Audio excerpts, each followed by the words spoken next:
Hello, this is Tony Heller from RealClimateScience.com.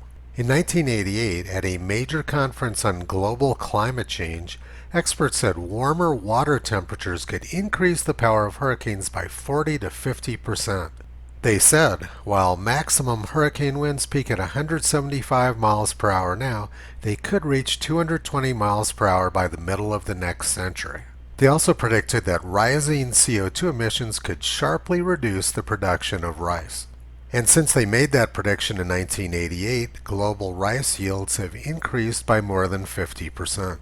Had these experts actually done any research, they would have known that the deadliest Atlantic hurricane, which occurred in the year 1780, had winds over 200 miles per hour.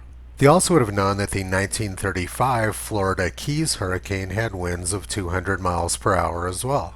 And Hurricane Camille, which hit Louisiana and Mississippi in 1969, also had winds of 200 miles per hour. The 1995 UN IPCC report showed that maximum wind speeds had been declining since the 1950s. There was no scientific basis to these predictions. They were simply trying to scare people. Also in 1988, experts predicted that the Maldives would be completely underwater in the next 30 years.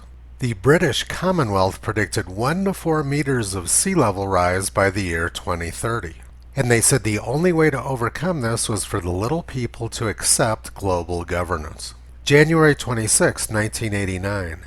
Governments must yield national sovereignty to multilateral authorities able to enforce laws across environmentally invisible frontiers if the greenhouse effect, which threatens the future of whole nations, is to be overcome, the Commonwealth Secretary General said on Tuesday. But the Maldives are still there and they're doing just fine. In fact, the Maldives and atolls in the Pacific are actually getting larger. They are, however, getting flooded with money from Saudi Arabia and from China. They are opening up lots of new airports right on the beach. Properties there are very expensive. This place is $10 million. Or you can buy this place for $65 million. Things weren't always this good in the Maldives, however. In 1837, islands actually were disappearing under the sea. The climate in the Maldives now is much better than it was 200 years ago.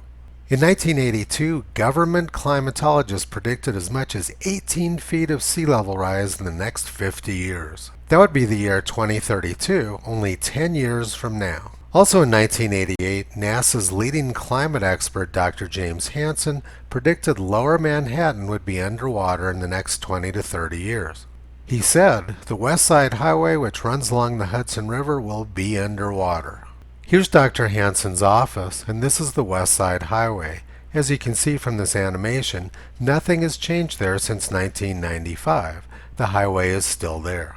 In 1989, the United Nations said we only had until the year 2000 to stop global warming, otherwise entire nations could be wiped off the face of the earth. These predictions had nothing to do with science and nothing to do with reality. But they did accomplish exactly what they set out to do.